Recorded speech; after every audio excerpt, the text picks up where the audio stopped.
And he said, when you turn him, you're only throwing one punch. Throw combination at him after you turn him. And he was giving Timmy all the right things, and Timmy was listening, and they're a great team. One gave the instructions, and the other executed. Can't be any better than that, but I'm not blowing smoke up anybody's ass. Well, I really mean that. He's a hell of a trainer that you never read his name, and he's not up there when you're reading the names, but he's there, and Timmy's lucky to have him. Tim, you sound tired. Is this the most physically exhausting fight you've been involved in? Absolutely. Like I said, he made me fight. He made me do things in there that I normally don't do. And more and more, the competition steps up. I get better. I fight to the level of my opposition. And I love challenges. That's why I'm going to take the easy road. I'm going to take the high road because that's how I know that I'm going to get to the top. Where I should be, and I know that I can get up for those fights. I know fights, just a contender in the top 15 doesn't move me. It doesn't move me at all. I'll still train hard for it, but I'll probably end up getting in there and get knocked out possibly. You never know.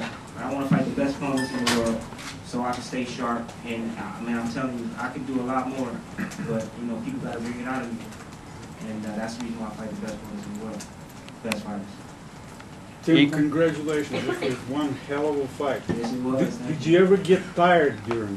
You know what? Like my breath, not really. Just it was a physical fight. It was more, physically I was starting to get a little fatigue in there. But I knew when I had to, I was going to step it up. I can step it up anytime. So it's a gut check, Also, go ahead. Were you surprised that you were able to beat him on the outside so easily? No, not at all. I'm sorry, not at all. We work on a couple of game plans. My team. I have a great team. I'm well-developed trainer. My father is a great asset too. My man Jackson, my mental game. We have a hell of a team over here. And we all put in work, and we all put it together. And come up with an excellent game plan. So we get the tapes, we all view them, and then we come back, and then my dad gave his input, Jack gave his input, Joel gave his input, Joel set up the master game plan, worked the pads with me, we set it up, and then we go from there. Like I told somebody before, if Joel wasn't here, it would have thrown me off. If my dad wasn't in my corner, it would throw me off. If Jackson wasn't in the corner, it would throw me off. Because we're all one unit. So I'm just glad. I know he had his brother fighting over in Chicago, and God bless him for that. But I'm just glad he was in my corner tonight. And guided me through this fight. Gary, I know you probably want to make a fight against Amir Khan. How problematic will that be, or do you anticipate that will be Timothy's next fight? We'll do it on our end. I haven't spoken to Cameron, who manages Timmy, but that would be a good money fight. That's a high-profile fight that Timmy's looking for.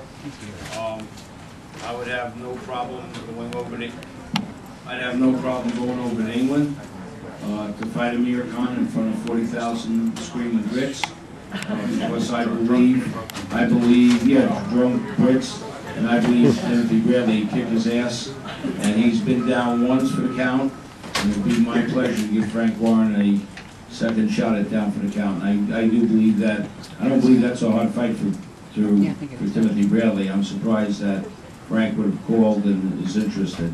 I can tell you that I did have a discussion about roughly 2 months ago. I did have a conference call with Showtime and Frank Warren about them doing the fight and some logistical stuff, because as you know, to go live here, we need to fight roughly about 2 o'clock in the morning there. And Frank says no problem, and the Brits do come out at 2. They just get through drinking around that time, so it's time to watch a good ass kicking of Amir Khan. Thank you.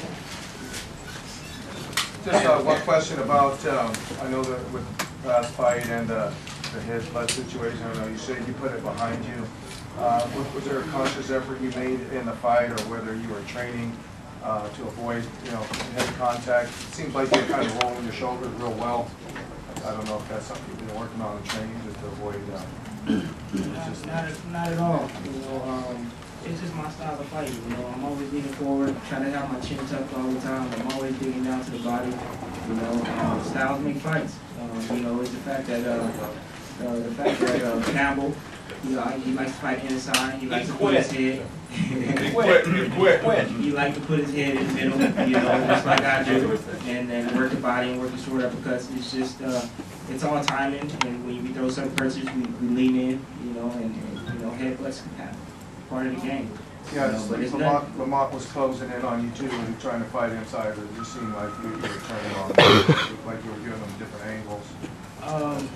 I don't know. Maybe Well, it looked good. It looked good from where I was at. maybe it was something we worked on in practice. The main thing we worked on was basically not trying to lunge at Lamont. And I think that had to play a big factor in this fight. Not lunging at him and actually stepping in with my jab.